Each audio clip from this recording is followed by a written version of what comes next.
let's start talking about the beginning, how teenage started. You appeared at NAM 2010 with that baby, and everything changed. Yes. The first OP1, it has been in the market for more than 10 years. Now we have the OP1 field. But I wanted to ask you, Tobias, um, what's the process behind developing that kind of machine? I mean, it's something that you as musician needed, this kind of instrument, very compact, very portable, with batteries. It's a market study like, okay, there is something missing. Um, Maybe just try to design something fresh, new, and different. Maybe everything at the same time. What's behind that? Yeah, I'll say everything.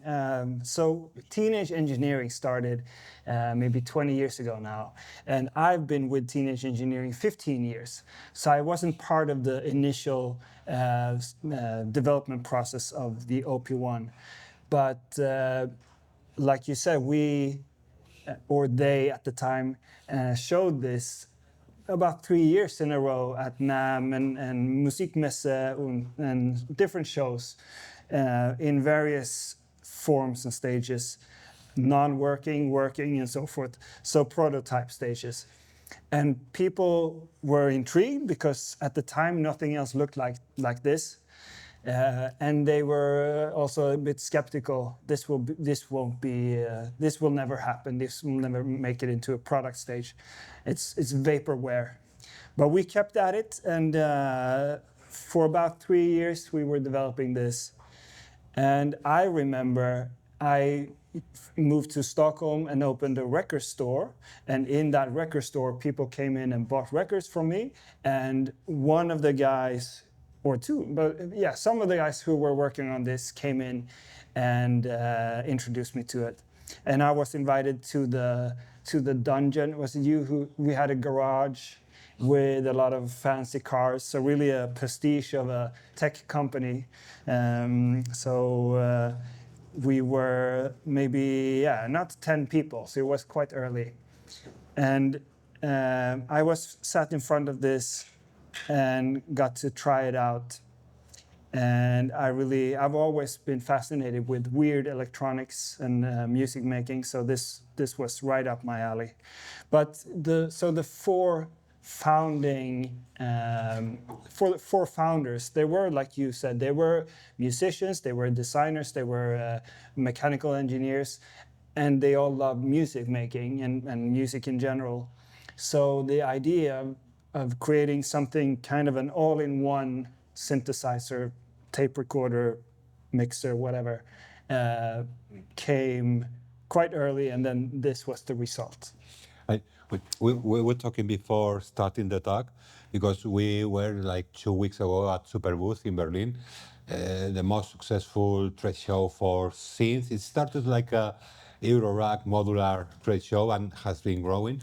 And if you realize, you today see many new brands developing products in that way, compact, portable, but in that sense, you were absolute pioneers. Yes, I agree. And like I said, at the time, things weren't looking like this. So this was dismissed as this is just a toy, you know. And what we did was, okay, so Like a toy in a good way. a toy in a good way. So there's always ways to change a perspective. So one of the first things we did, can you pretend to be the customer? And we give it to them, and that, okay, there's some weight to this. So it's, it looks like a fun, cute toy, but all the things we put into it makes it quite substantial and heavy. And so that was one of the wows. Oh, wow, it feels nice. And then, oh, wow, it has an accelerometer. Oh, wow, it can do synths and drums, and you can record, and so forth.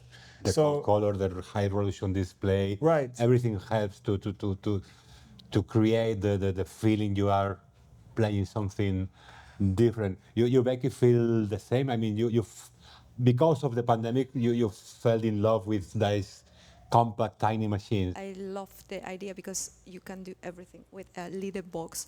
And I was a harpsichordist. I always need help.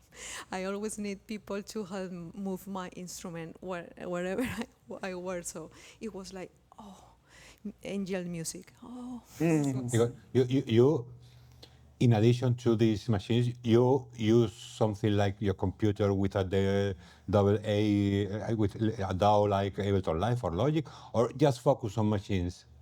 I sometimes I use Logic, but mostly I focus on. Okay, okay. Curious. Industrial design has been a key factor for teenage, and that's something that you can smell on each product. They're beautiful. They're things to be easy to use, to be ergonomic, and to get instant results just out of the box. Um, that it's something that doesn't come from zero. I figure you have fans of some industrial designer. Which ones has inspired you more? I mean, if you name anyone, I'd say yes. So I'm not a I designer. mean, for example, the Audi 11, your speaker, Yeah, yeah, yeah. it's a redesign from a design from a Sweden designer Exactly. from the 70s. I mean, we're obviously inspired by the global design world, but we also love to förvalta, to like build upon the Swedish engineering legacy. So with OD11, the cube-sized speaker, it was a Swedish engineer back in the 60s, 70s who figured out that music could be enjoyed in any living room if you use the roof as a reflector and so forth. So that technology, we took that. The design was flawless, so we didn't have to change anything, but we added some modern stuff like Wi-Fi, exactly. etc. Okay. Yeah. Okay. So this kind of Scandinavian way of thinking about design, maybe it's a big influence on teenage because it's also Sweden. Yeah. Our CEO is also our head of design. So design really is one of the main factors when we do something. So Jesper Kautoft is his name. He has done commercial work in Sweden, and he is one of the best in the industry, I think. So of course, our products will have a strong identity or strong visual language. You have also collaborated with IKEA with some speakers and these limited edition things. Yeah, something exactly. So actually, even before, to fund this device, to fund the development of OP1, we took some external consignment work. So we work with Absolute, the liquor brand, they had an assignment called Absolute Machines. So we made, what could that be? We made a wooden choir, a 20-piece choir in various forms and shapes and sizes that the user could tweet to, and then the choir would harmonize or sing those what you sent it. We also work with 3, a mobile company. They wanted some sort of minority report sales station, something. We designed that. We also worked with the Swedish Army to create a training recruitment station for them. So we're no strangers to working with liquor brands or army brands, but we try to keep it friendly still.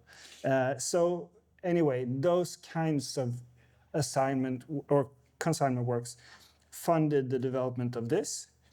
I talked to Misha before about the actual first product. So this was the first music product that we made, but the actual product that we sold first was a desk light, Studio System 1, a very stylish desk light that gave a perfect perfect light for the engineers when they were going to draw. So, and yes, and then we've continued doing collaborations like IKEA, as you mentioned. So we did a series of products that were supposed to be for the home party. So it was called frequency.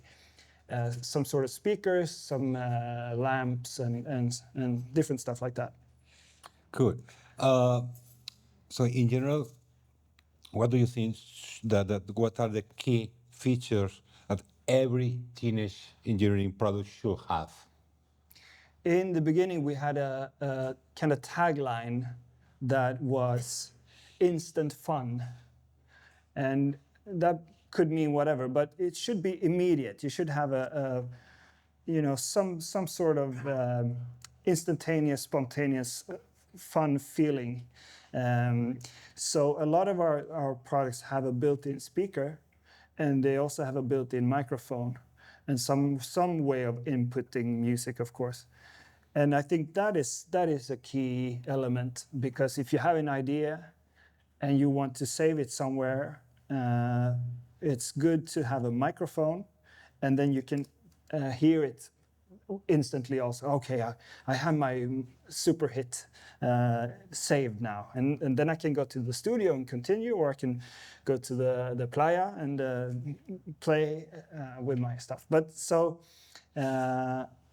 like you see here, built-in speakers. Under here is the built-in microphone. Again, here's speaker, mic. The TX6 does not have a speaker and mic, and it's a bit of an exception, but there are some that doesn't have that. But I'll say that. As you point to the EP, the Chaos 2 is the evolution of one of your most successful products, the PO33. I think it's the most successful sampler in the world. I mean, it's a tiny, like music calculator. It's a sampler. It costs less than 100 euros. Someone who had one of them here, he brought it with it. Yeah. So you decide to make a bigger version. Which were the key factors to making it bigger to what finally becomes the Chaos 2, and how was the development process for getting the final product? So when this was our only product, it was kind of a high cost, like an investment. It's nothing that you just picked up, or at least not me, because it costed quite a lot. But of course, you got a lot with it. So, but we don't want to exclude people just based on money. So how can we increase the synthesizer population was also something we were talking about or thinking about. So we decided to shrink this into the pocket operators. And then we made, in collaboration again with a Swedish clothing brand called Cheap Monday, 3 pocket operators, the 10 series. So we released them 3 and 3 and 3. And like you say, it's the most sold synthesizer in the world, or sampler in the world. So that's a success, definitely. But it's a bit limited, and we listen to feedback. Yes, we do. And so people wanted more, bigger, better, and so forth. And we're all MPC users as well. So we're not a stranger to this kind of workflow and design. And these were made, or the KO2 was made during the pandemic, during when there was a component shortage also. So usually we just, okay, we want to make this, and we order whatever we need, and then the engineers get to work. But in this case, it was, there's nothing to order. So, okay, we could source some of this, we could source some of that, and we could source some other things. And we had to really be creative when we designed this because components were scarce. So we try to make the most of little, and that resulted in KO2. The display, for instance, is very creative. It's just an array of LEDs with a diffuser sheet and then some funny graphics, and then we light them up more or less depending on what the user does with the machine. So it's a very low-cost way of manufacturing something. And it's cool because it looks like a toy, Yeah. but it's manufactured in a former toy factory Oh, it is? Because around it's- Barcelona. Exactly. It's here. I haven't been to the factory yet, but of course the team has been there a lot. So what we do in-house is, in Stockholm, we build the factory line. So we design the tool that makes the tool, basically. So in our office, we have a section where we have kind of a factory, basically. So we could make our own stuff, but of course, that's not what we do. We find the best people on the planet who could help us do that, and then we build our factory line together with these people. And the factory for this happens to be in Barcelona. I remember an article, and I think it's in iFixit, about the factory and how you monitorize all the production process, and it's amazing. I suggest you to Google and see that article on iFixit because I want to see that. it's incredible. It's I know sometimes I get the question how we use AI in our company, and we use a lot of what's it called, image computer vision it's called, where during the manufacturing process, if something's wrong, it will get triggered right away or whatever, and improving all the colors and everything. And of course, we use a lot of Claude programming, but mostly it's old school engineering work and old school programming. And it's also cool because the EP series is compatible with Lego pieces, so you can build your own stands, or now you can click and collect Right. several units. Even As the new you mixer. see in there, we have the new mixer, the sidekick, and we Well, a call it- mixer, it's more than a mixer. I mean, Please. well, I had the chip. It's a mixer Yeah. with effects, okay. But yesterday I saw a video on a YouTube channel of a guy using this not as a mixer but as an effect processor. And reading the manual this morning, it's true, because you have two channels and you have two effects, but you can put it on serial, so you can use it as an two effects in serial processor. So and the effects are very, very funny and very easy to use. It detects the BPM automatically, so instant fun, as you said. Yeah, definitely. I mean, and we call it in the marketing campaign that we did. We call it the glue between whatever. So on the side, you can see the Lego Technique compatible holes here, and you can then just snap them together.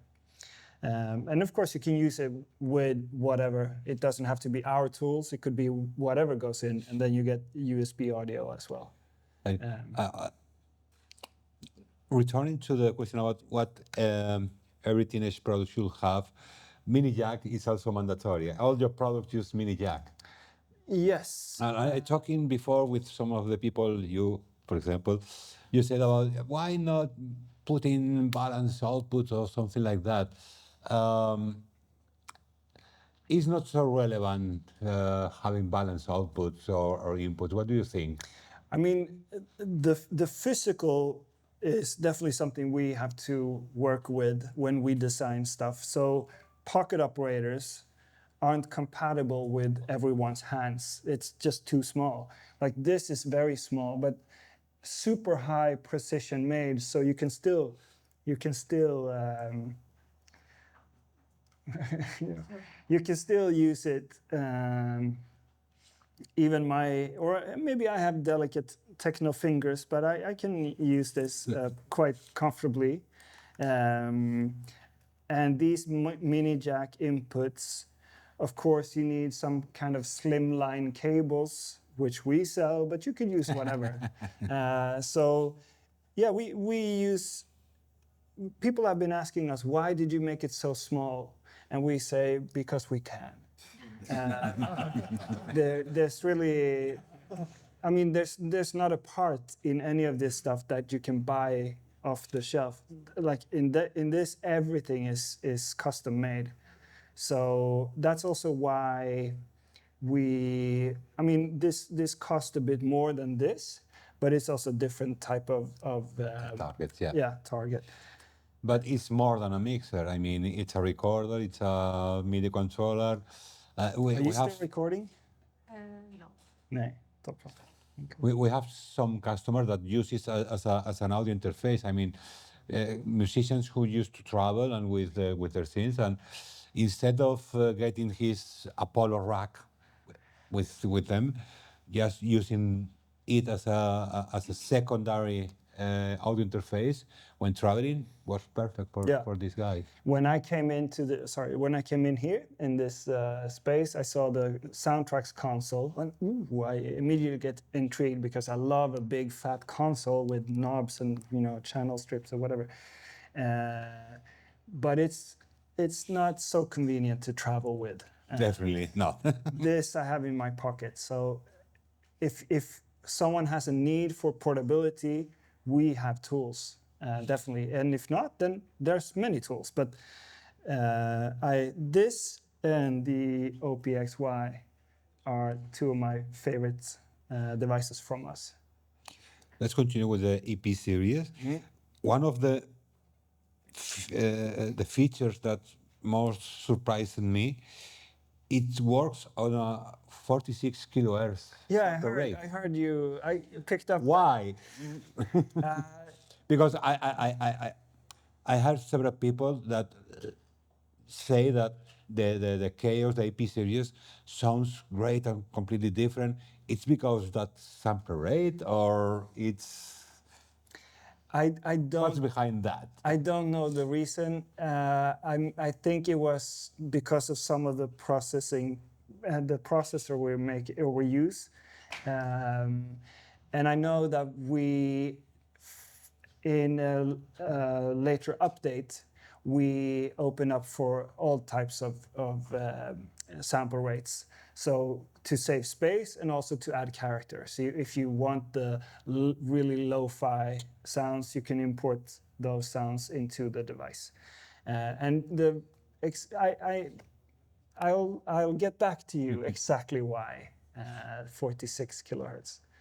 But from now on, it sounds weird. It's uncommon. And I think it's even less even number. Like maybe something related to the kind of processor or DSP it uses that force you to use 46 kilohertz or something like that.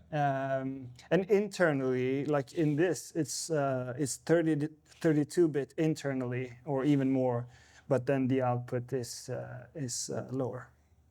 Okay. Chaos 2 was launched on 2023. 2024, we saw the medieval, the first medieval scene, which was crazy. Yeah. And it was launched because there was a very powerful medieval party in Sweden. Yes, it's an annual festival called the Medieval Week.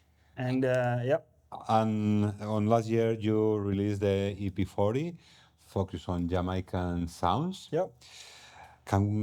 What can we expect for this year? I know you are not going to say nothing, but you accept suggestion. Do you have some suggestion about what should the new be? Drum and bass, Yeah. disco. I'll, I'll use. You can do reggaeton with the rhythm in five. Oh yeah, exactly. That was this one. That was KO2. A Supreme collaboration, a kind of a reskin, like they do. And I haven't seen it. I haven't seen what it goes for on eBay, but it is what it is. It looks good, I think. I mean, one thing that we can talk about is this is kind of half-size format, right? So if I put this here, it's kind of exactly half size. So that could give you some sort of hint of what we could explore in the future. And you can link several sidekicks Yes. to make a a bigger mixer. So I can get my console, like the soundtracks. What is the maximum you can chain together then? I think I said 12, but we recommend 3 or something. More than 40 is. Yeah. You can do as much as you want. Like, for instance, the pocket operators, they can be chainable as well, daisy chained. And I know we've had all of them. I don't know how many that has been tried, but yeah, you can customize. Cool. Let's move into the Field Mini. It's a very creative ecosystem. You have a mixer, you have a recorder, you have a mic. Separately works incredible, but when you mix several units, it's powerful. Based on the feedback on your customer, your users, what's the most crazy use of the Field Mini series you have found? Good question. I think the most crazy, we haven't seen that yet, because we put out all these tools, and so the tools are ready, but they're not finished. So we will keep updating them for another decade at least. I mean, this guy we updated for a decade. More than 10 years. Yes, more than 10 years. And one of the last updates that we did was adding USB audio interface functionality. So even if you bought this in 2011 and you had it all this time. There are so many things that can say they have been in the market for more than 10 years. Maybe Right. the micro cork Yeah. and a couple of more new models, but not many. Right, because when you do invest with teenage engineering tools, we want to make sure that you're taken care of. So, like I said, we don't want to exclude people based on money. So we have, we can step you up. If you want to start off with a pocket operator, that will run you $50 or something, €50 about. And then you can go up depending on what you need. But the mini field system with the TX6, the TP7, and the CM15, and also the XY and the OP1 field, which we have inside, it's a platform where we we challenge ourselves, and we cut no expenses, I guess it's the right. Yeah, tack. So it will cost a little bit more, but that's also where us as engineers, I'm not an engineer myself, but the team get to be challenged and really do the best we can, basically. So what I was going to say, right now we're working on interconnectivity. So what happens if you connect the TX6 to OP1 field? You get separate audio. Oh, nice. What happens if you connect this to 3 CM15s? Oh, you have a 3 podcasts situation, So we try to... Or even DJing using 2 TP7. Exactly, yeah, for sure. So 2 TP7 and that one. It's a bit more portable than the setup in there. About as pricey. Nah, not really. Almost.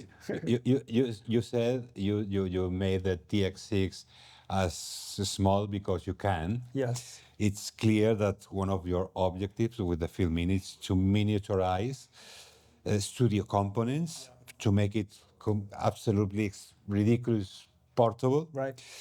But that's not easy. Nee.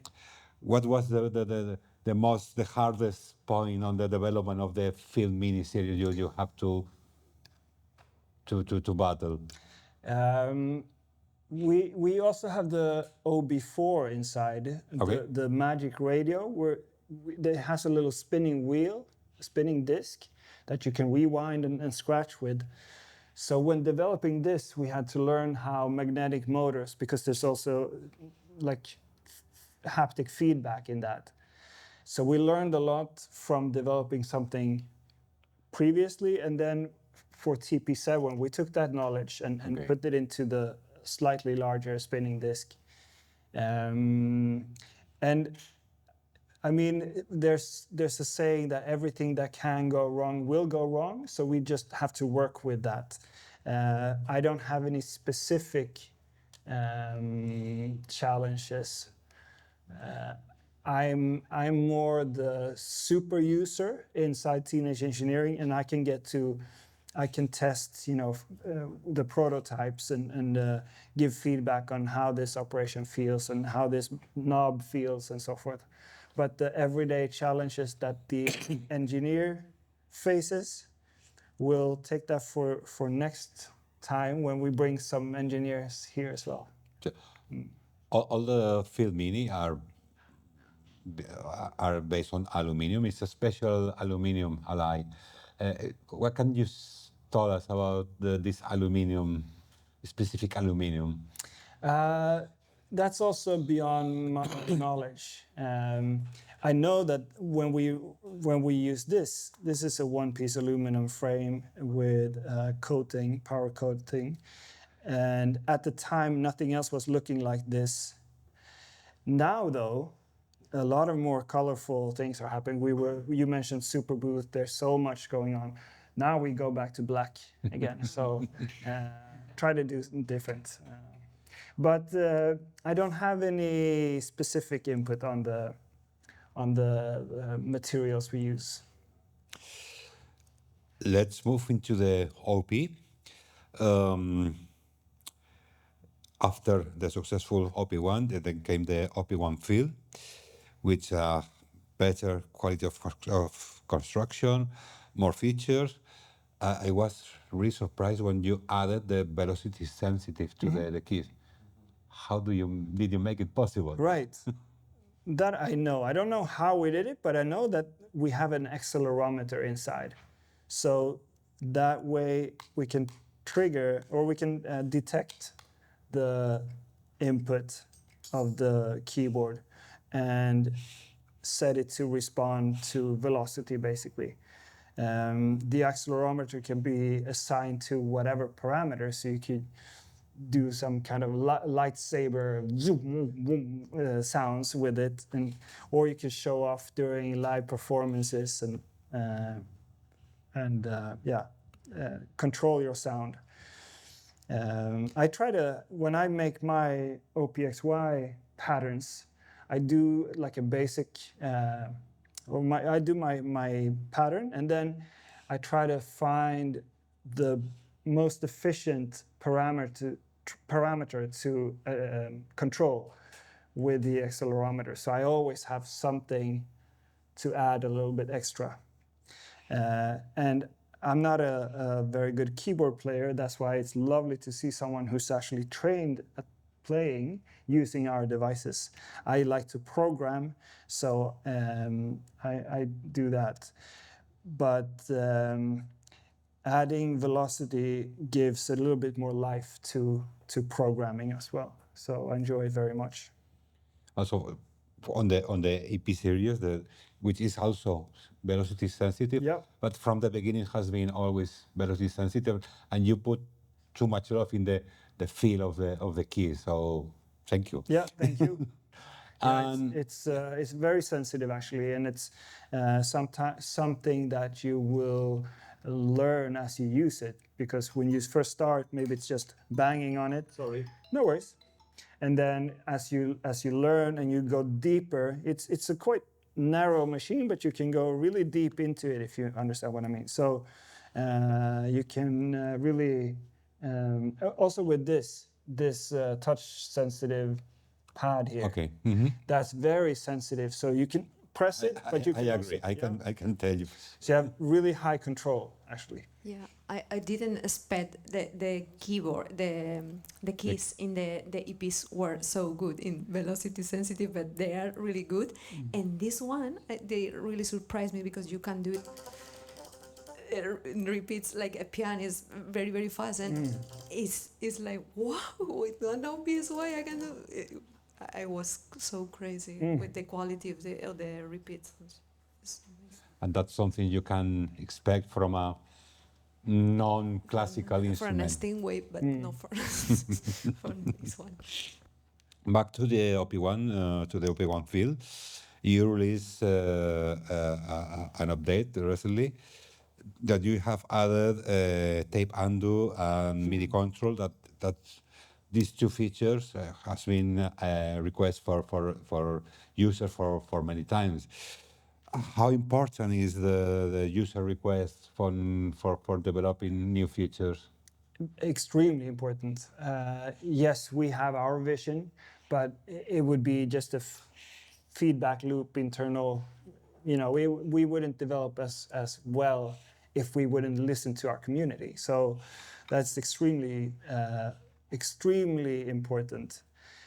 Then implementing or not, that's up to us, because a user wants this, and this, and this. Maybe if someone asks, I want general MIDI into OP1, I'll say, okay, but Yeah. not today. Not today. I mean, but of course it has to make sense because it's so hard to. It's almost impossible to remove a feature once you've added it. So it's better to take it slow, really make it the best we can, and then add it. That's the philosophy that we have. And like I said, our tools are ready, but they're not finished by far. So this is finished by now. I don't think we'll see more updates for this. Also for OBZ that I have. This is also discontinued, but this was our kind of the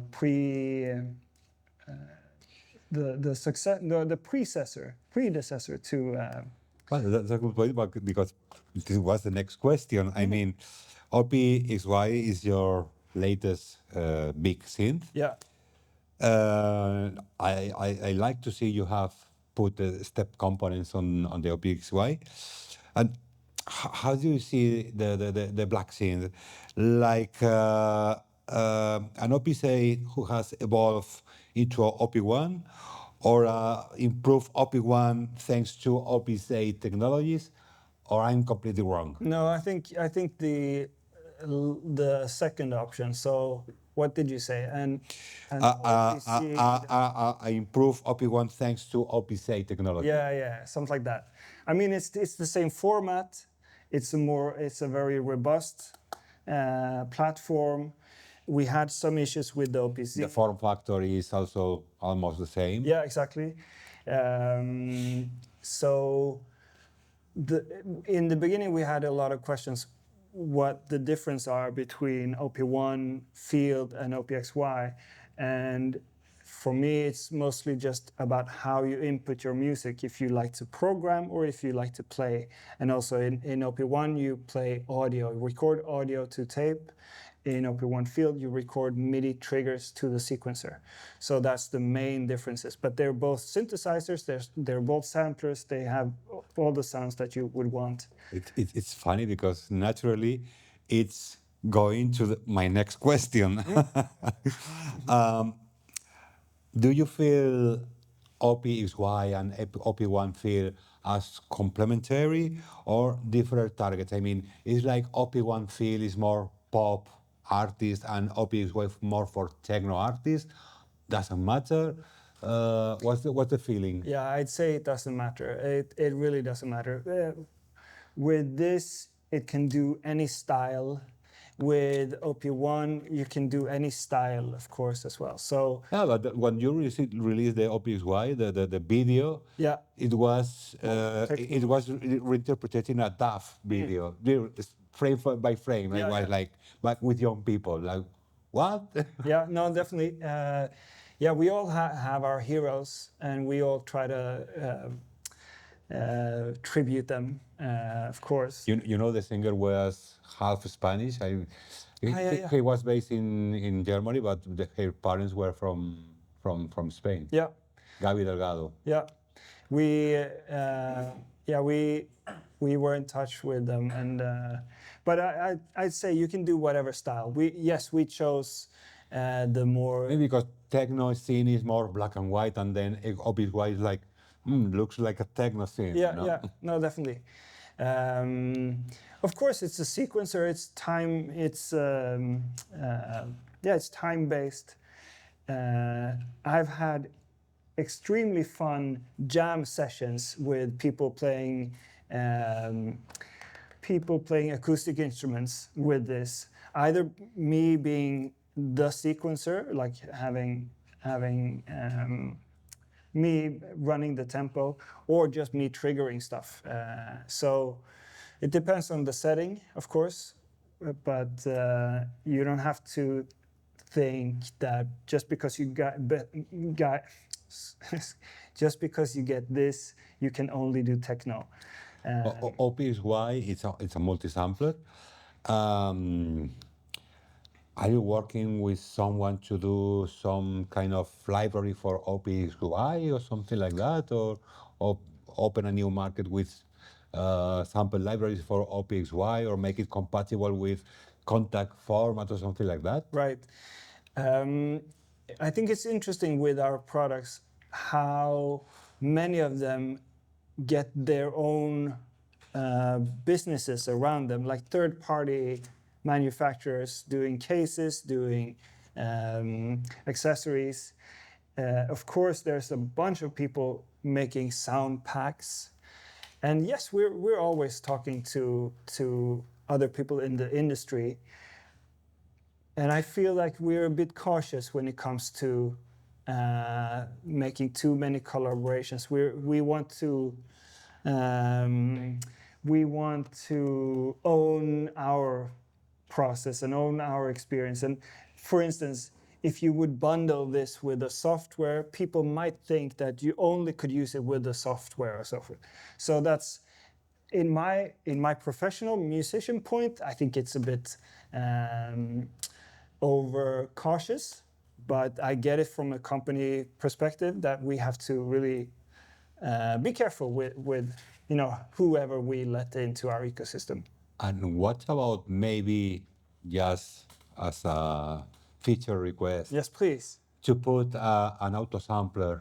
Let's say I have my Prophet or my DX7, and I like that bass sound of that sound, and okay, I want to multi-sample it, just connect by MIDI, auto sampler, and he sends the MIDI notes and it samples, Yeah. and I got done. And you're done. You can enjoy it. Exactly.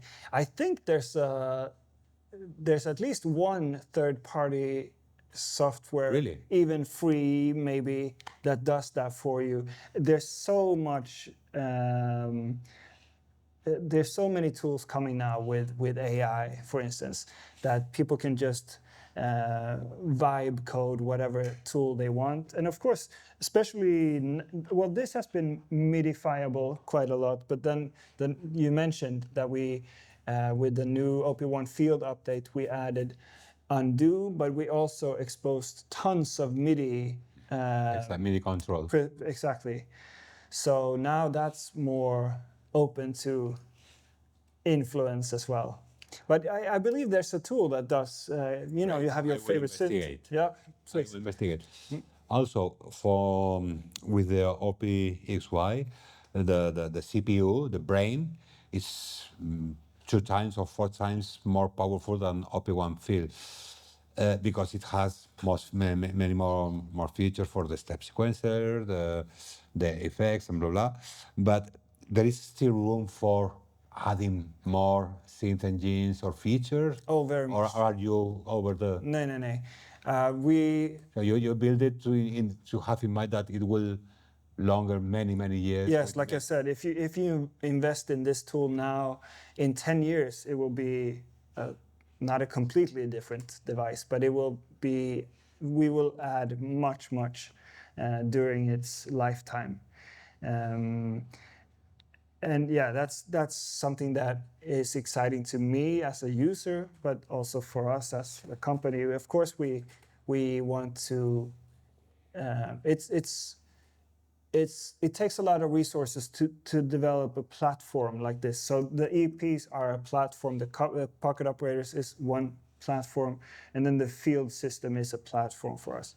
So once we've committed to something, we try to make the most of it. So something I would like to see on the OP is why it's to open it. I mean, in a way that like Korg did with the third digital oscillator, that you can program your effects or new oscillators, or the same way that happened recently to Ableton Move. So maybe give an open entry to people developing their own synth engines or Yeah. something like that to put that. Personally, I would love to see that also. We're not open source, but we could maybe offer what's it called, a API or something, or a dev kit or something that people could tap into our products. We're a bunch of nerds, so we love this stuff, but of course we need to make sure that it's commercially makes sense. And we can't share too much of our trade secrets or whatever, company secrets.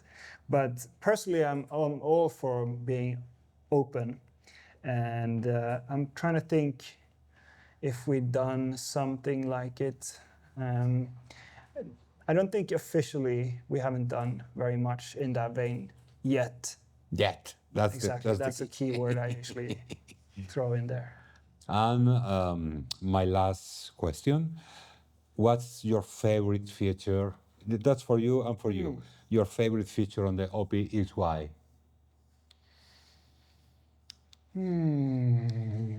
Good question. Maybe it's not. It doesn't need to be only one. Maybe are two or three. But Yeah, absolutely. Yeah, I mean, I realized when I got the OPZ, I realized, okay, there's no more downtime. I'm on the bus, but I'm still working because I'm making my music for my live performances.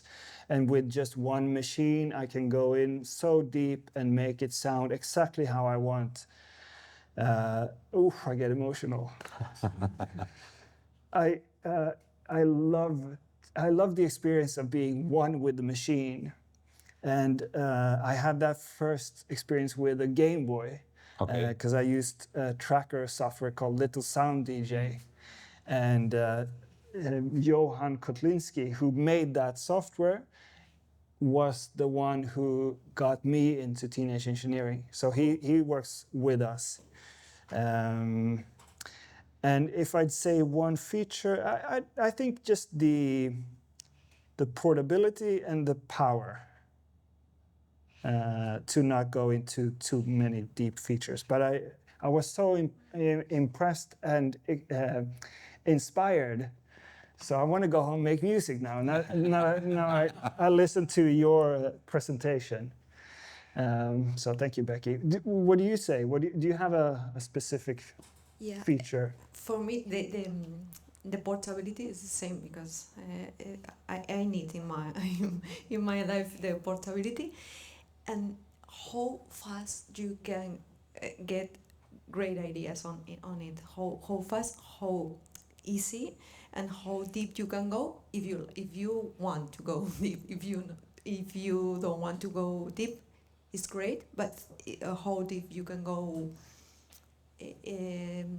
In all the ways, in the sound, in the it's easy. It's easy.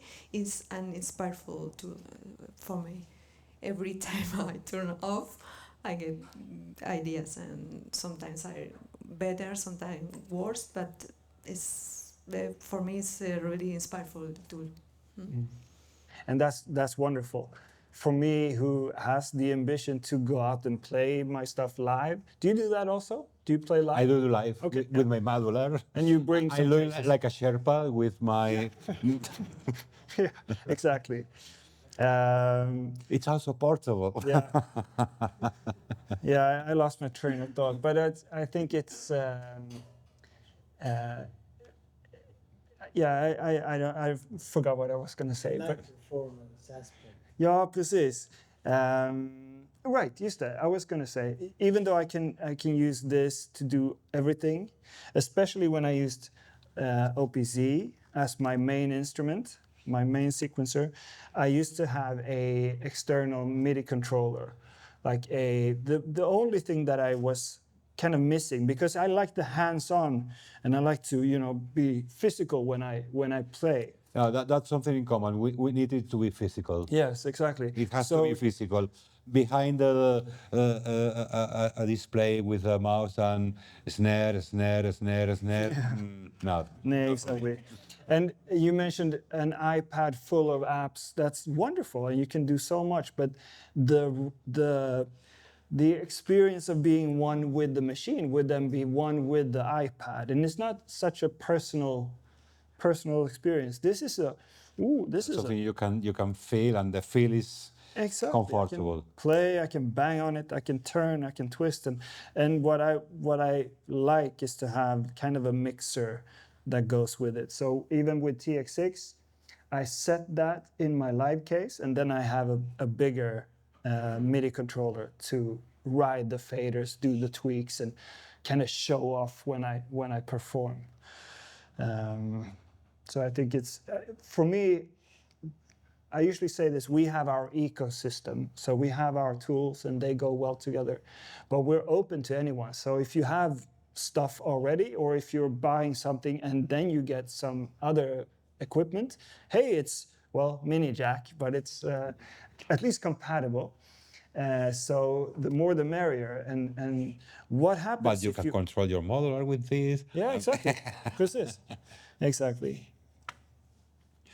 Okay, for my side, I'm done. You have any question for Tobias? Or Becky also. Do we have a question here? Okay, I have two questions. Please. I don't know if I can do that, but I'm gonna be daring and do it.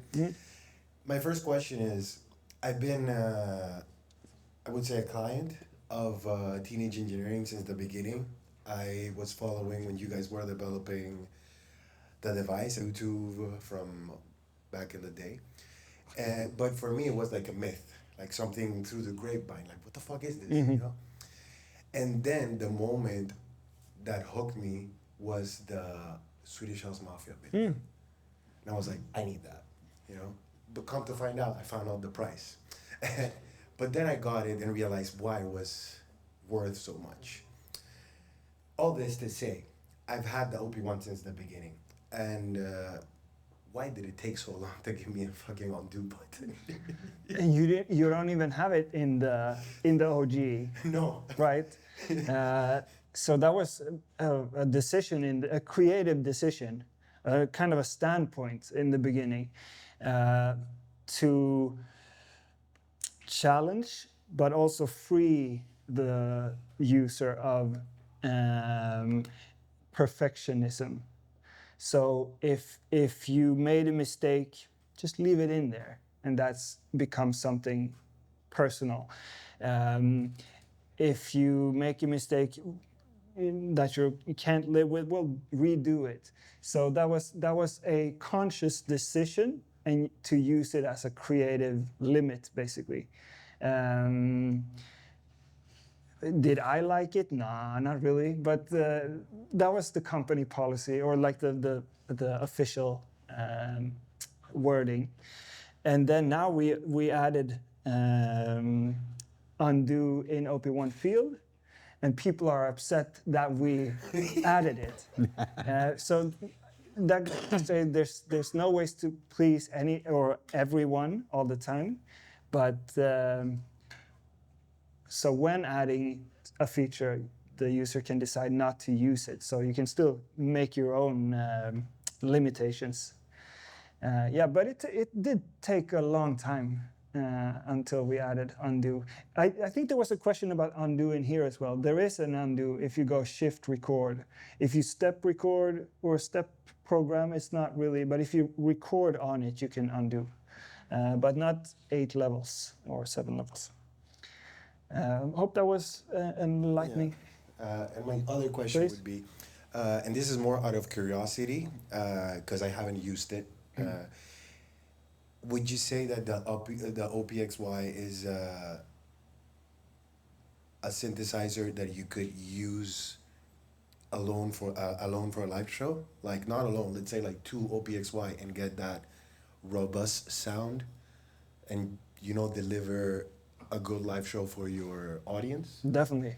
And again, not to offend you or anything, I'm asking out of curiosity because I haven't used it. I take everything as a compliment until I understand if it wasn't, but that's another thing.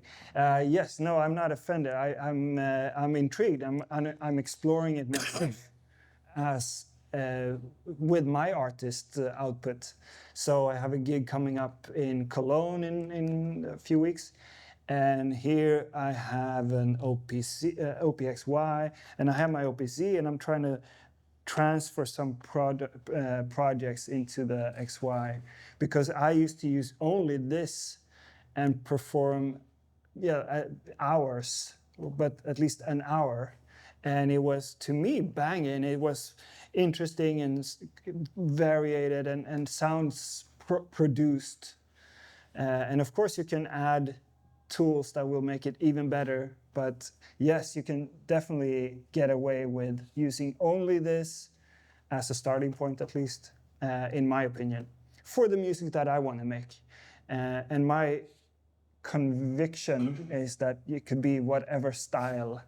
You just make what you want, and then you can do it. So I'm super confident in all the products, basically, actually. Let me know when you have your next gig, and I'll try to make it. And I'm sure I'll listen how you made. I don't know what I'm saying, but I wish you all the best. If I got it right, it's when I get an OPXY and I get to play right, it. that was what I said. Yeah, exactly. I should call you, right? If I get it right. Yeah. Yeah, but definitely, if you get this, you can really be confident. How about you, Becky? Yeah, the question is also for you. Sorry. With just the Opus One, you can do whatever you want. It's on robust, it's on whatever you.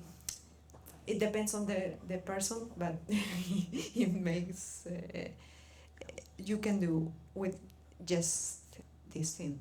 Whatever you want. It's a synthesizer, of course, so that can make it sound in various ways. But of course, it's also a sampler, which means you can bring in your own sounds, so it can sound exactly how you want.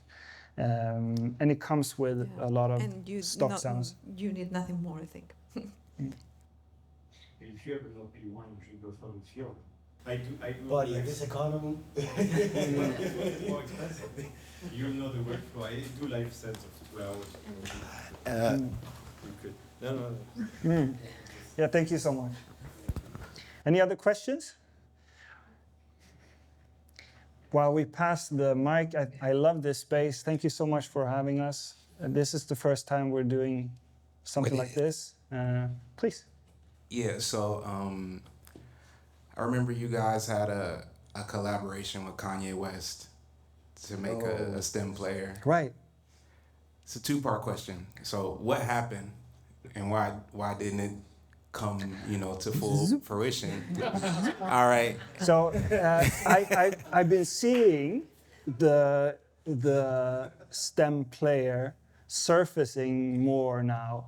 I can't talk about it. So it's like that. But I see that they're around.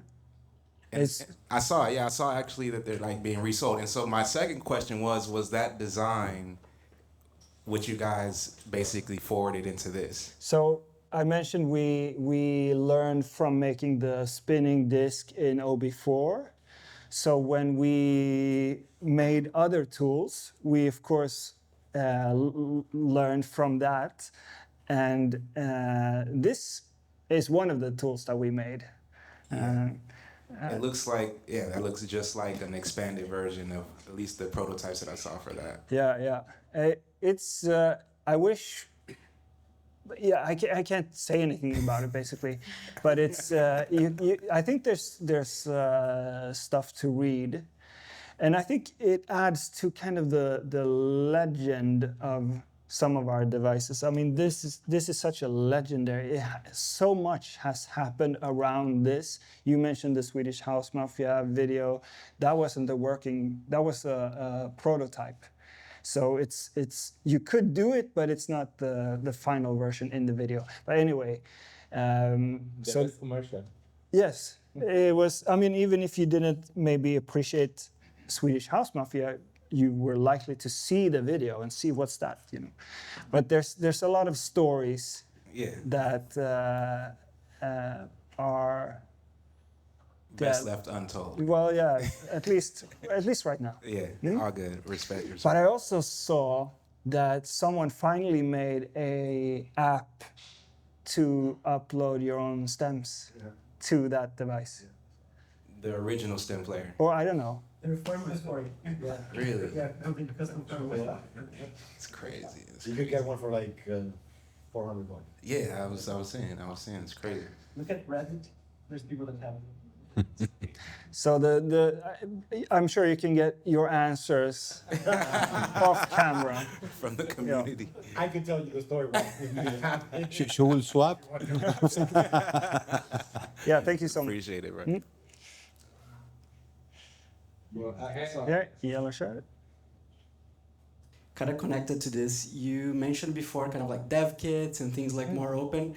I think you did a module, I think it was like OP Lab or something like that. I don't remember how it was called. Yeah. That you could plug kind of like sensors and things. Right. Do you pretend to do more things in that line? Because I don't think it's available anymore, right? No, exactly. What's your second product, I think, the OP Lab? Yeah, it was a very early one. It was our music connectivity platform.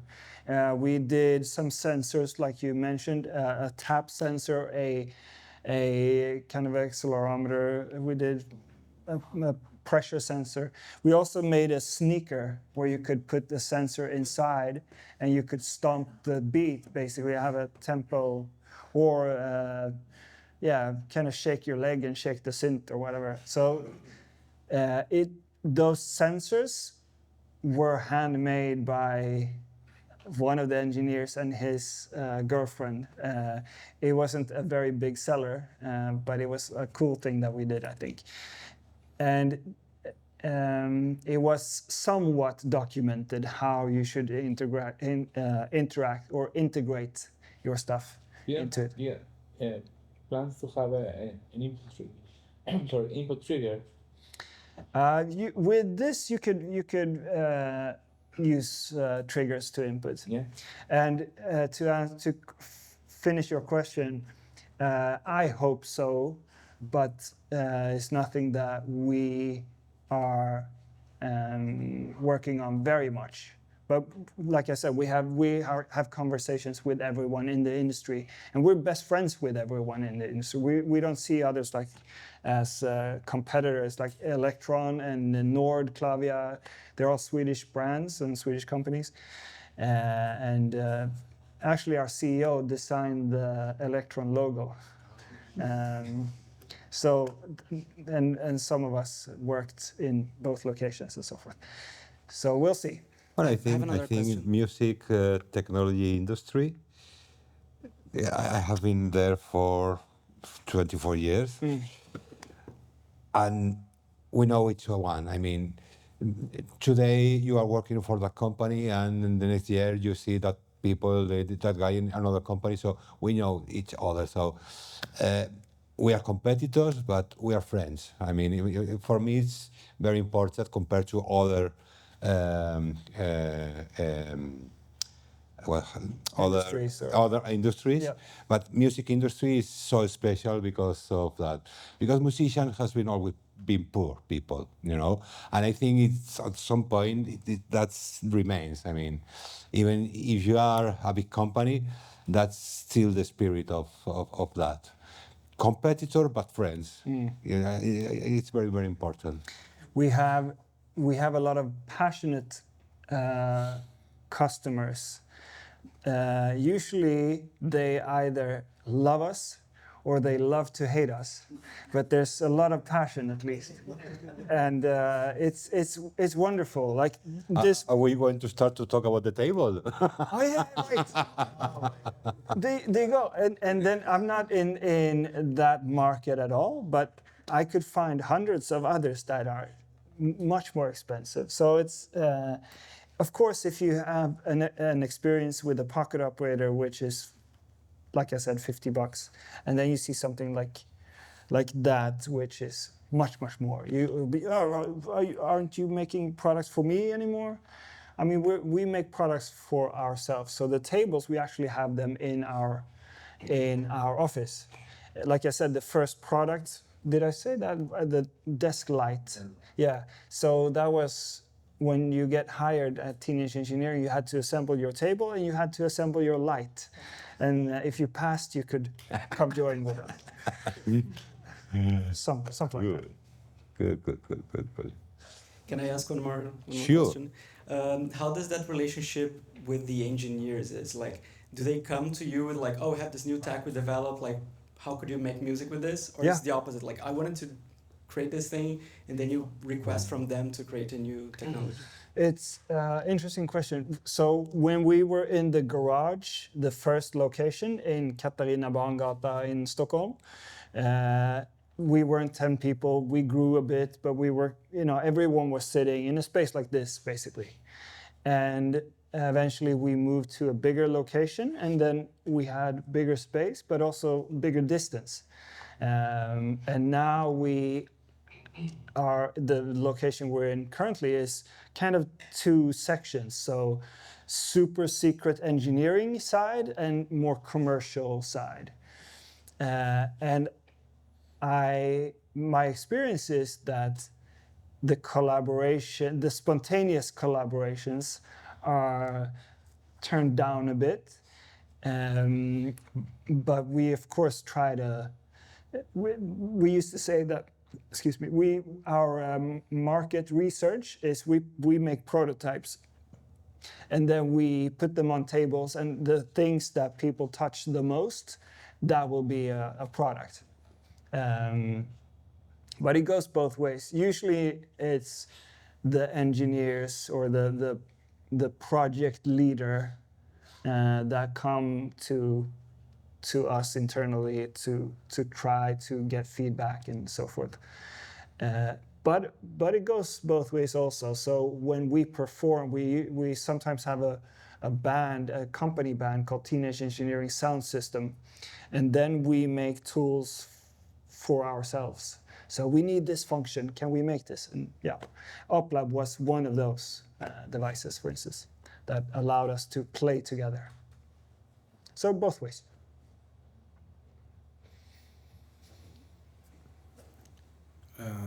Sorry for my English. The OP1 original, when at the price of release is 800. Something like that, I think. At 3 or 4 years later, increase a lot of price, and the price of all of top products, it's at these prices. Yeah. So much expensive. This is what is it? 2,400, 2,300, 2022. 2,200. Okay. Yeah, the reason is Ola knows. it's only for popularity. For why? It's the necessity. I mean, we make tools that we want to use and we want everyone to use, but we need to make it sustainable as a company.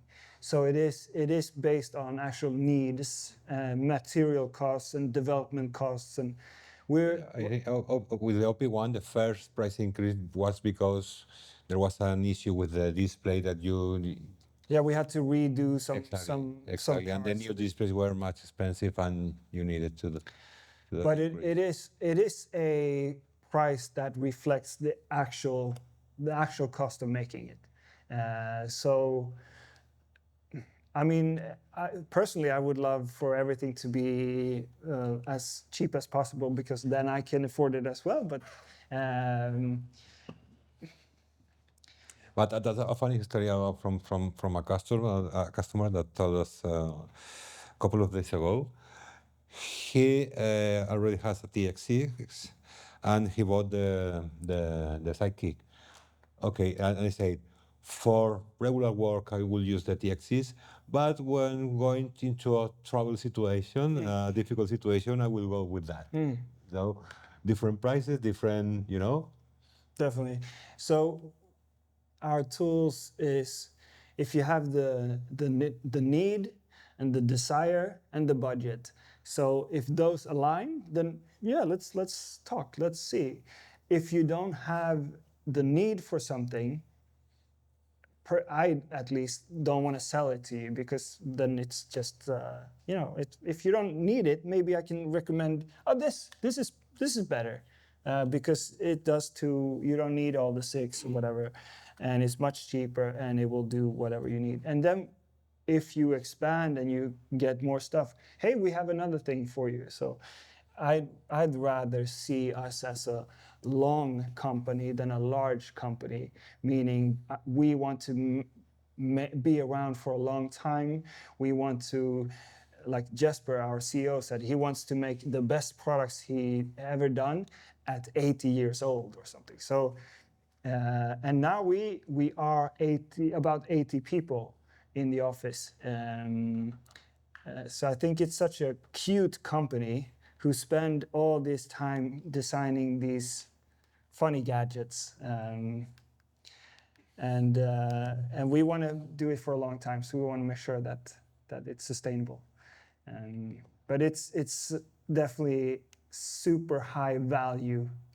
That's the thing. And then the price is, you can always find tools that will match your need. And if it happens to be this, hey, I'll show you everything I can, and we'll make the most of it. And the firmware, you keep working on the firmware. Oh yeah. So it gets extra value as the years go on. Exactly, and that's the thing. So if you like I said before, if you invest with us, we will take care of you. So it will be free updates. Whereas instead you are not A-bit. Nay, I mean, exactly. Someone needs to say that. Yeah. Fucking David, I know this is being recorded. I don't care. I said before, we are a big family and we are not competitors.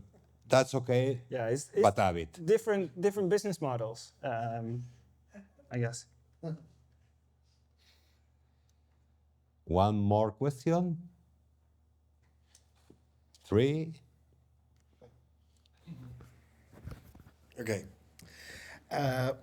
Back in the pandemic, the OP1, you guys, there was a rumor that the OP1 was going to be discontinued. Mm-hmm.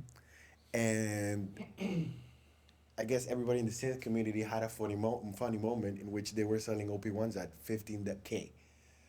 And you guys went out and said, like, okay, guys, chill the fuck out. This is not what's happening. Buying an OP1 at $15K, it's delusional. Don't do that. And now that we're coming into an era of more AI, more how do they say scalpers? More scalpers and all that. How do you guys manage? We did a Supreme version, for instance, that people might pick up just for reselling purposes. Just to add to your question, but please continue. No. How do you guys manage the scalpers and manage that? For example, instead of having one person buying 30 OP1s, you have the product going to a lot of clients instead of just one concentrated guy that wants to make 3,000 euros a piece of equipment? I don't think we have. I don't have an answer for you.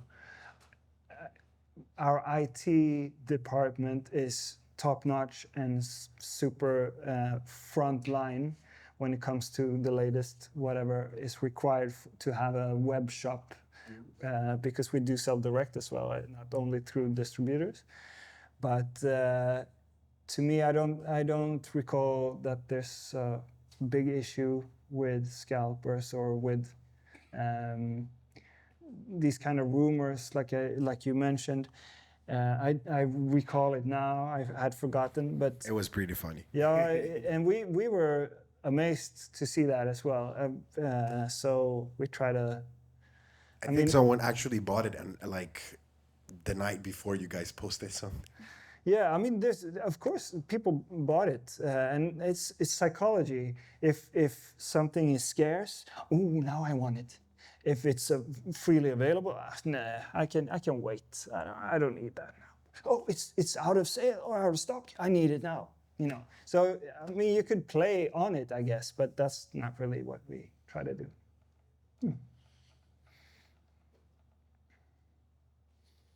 Do you have a favorite one?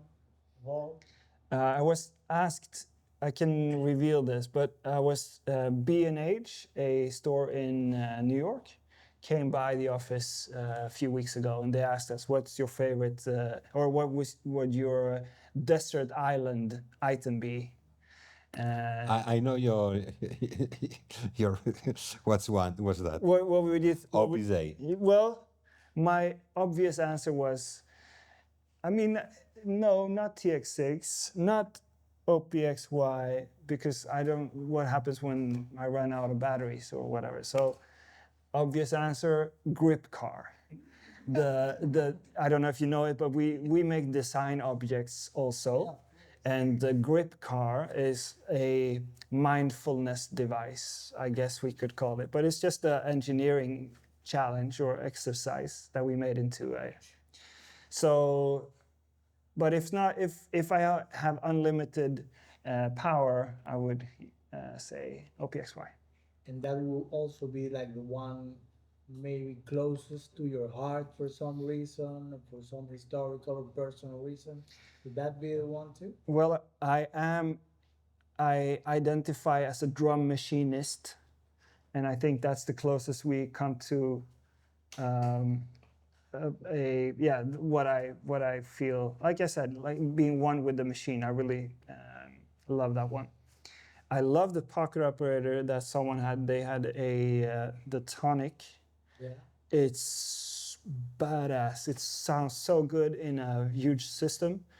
It's amazing, and it's just a tiny circuit board basically. It has the engine of microtonic. Exactly, and that was it. You no, it was somebody else. It doesn't matter. But No, but being a big fan of microtonic since also the beginning. absolutely.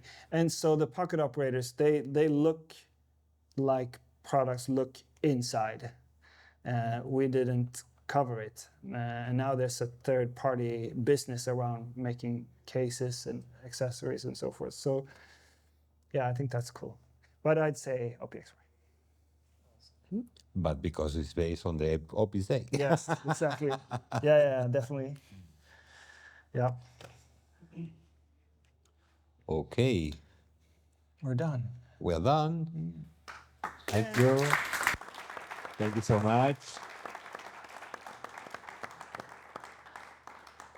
And see you on next meetup. Yes. How many of you knew about Teenage Engineer?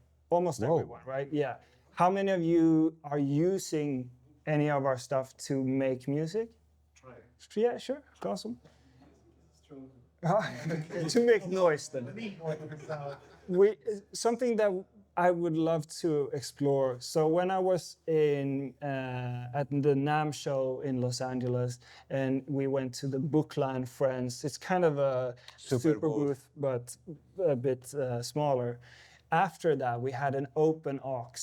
We had or past the aux, or whatever you say. But so a get together where you could sign up on a list, and you bring your machine, and you plug the aux cable, and you show off your stuff.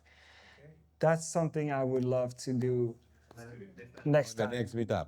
What's the name of that? We call it open aux, so the aux cable. So the mini jack is usually referred to as an aux cable. And so we had a TX6, we had a camera setup, we had, whoever come by, and then I had a sheet of paper and people signed up and they were given a few minutes to perform. I'll be up for that. Yes, awesome. I love that. It was such a great community. Write it. Yeah. I think that's a teaser for next time, I think. Yeah. Definitely. But thank you so much for coming out. Thank you for inviting us. Thank you, Becky. Ula, thank you. Awesome.